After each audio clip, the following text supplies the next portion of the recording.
Good evening. My name is Serena, and I am here to argue the negative, meaning the United States should not adopt a nationalized universal healthcare system. My opponent made a lot of really good points that the U.S. healthcare system has serious problems. Medical debt is crushing families.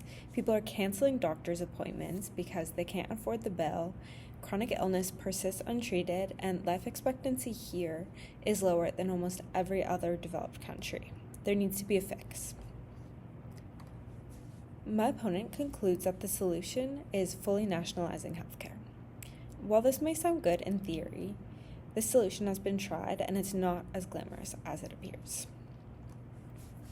My opponent is correct in pointing out that over 50% of Americans have faced medical debt. People have to skip the dentist, therapists, and needed specialized treatment because they're scared of the bill. This connects to a bigger problem, including the mental health crisis, drug addiction, homelessness, all this which is an impossible cycle. I also agree that drug prescription prices are too high. Considering insulin and blood pressure medication, these should not be considered luxuries, nor should they be rationed because they're unaffordable. So, me and the affirmative agree in that there needs to be reform. However, I disagree that government-free healthcare is the right solution, and I would like to point out some caveats. Other countries have tried this, and it's more complicated than it looks. My opponent pointed to Canada and Nordic countries as proof of universal healthcare working, and these countries do have lower per-person costs, higher vaccination rates, strong preventative care, but wait times are essential to consider. In Canada, the median wait time from seeing your family doctor and getting the treatment you're referred to is almost 7 months. Over 1 million Canadians are on a wait list at any given time, and in the UK, which is a fully nationalized health services, there are currently 7 million people on wait lists. Months can be detrimental when people are waiting for cancer screenings or joint replacements. The affirmative acknowledged the initial influx of patients, but said that this would taper off.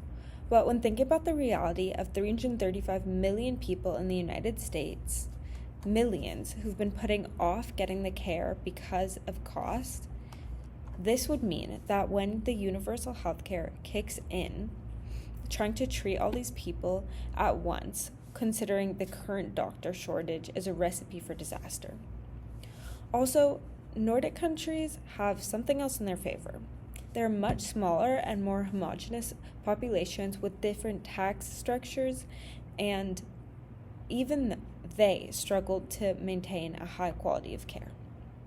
Denmark, for example, has only 6 million people, and Sweden has only 10 million people. So trying to transfer the system to a place like the United States with 335 million people would not be a seamless transaction.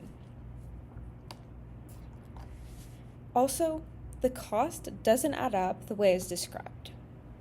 My opponent said that $615 billion that Americans spend on medical debt every year would be freed up under a universal healthcare system, with money to go towards groceries, housing, etc. And while this all sounds great, who is paying for the system? The Congressional Budget Office found it would cost $1.5 to $3 trillion more than it does now in federal spending every year. We were to spend $988 billion on Medicare back in last year in 2025, and this money needs to come from somewhere, and so consequently, it'll come out of taxpayers' pockets. This will put a significant burden on working Americans. My opponent acknowledged this, that taxes will go up, but saying that you'd instead save on medical debt.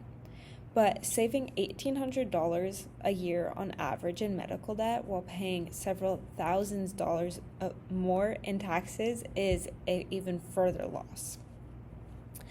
Additionally, here's the thing that I come back to.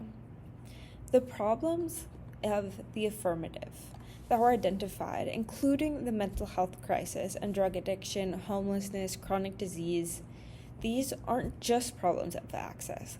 They're also problems of funding, staffing, infrastructure, and prevention. And making healthcare free doesn't automatically build more mental health clinics or hire more therapists or primary care providers. Pouring an influx of new patients on an already strained system will completely overwhelm the healthcare providers. If you consider COVID-19, during the pandemic, when there was a high demand and short supply, this left people without proper care.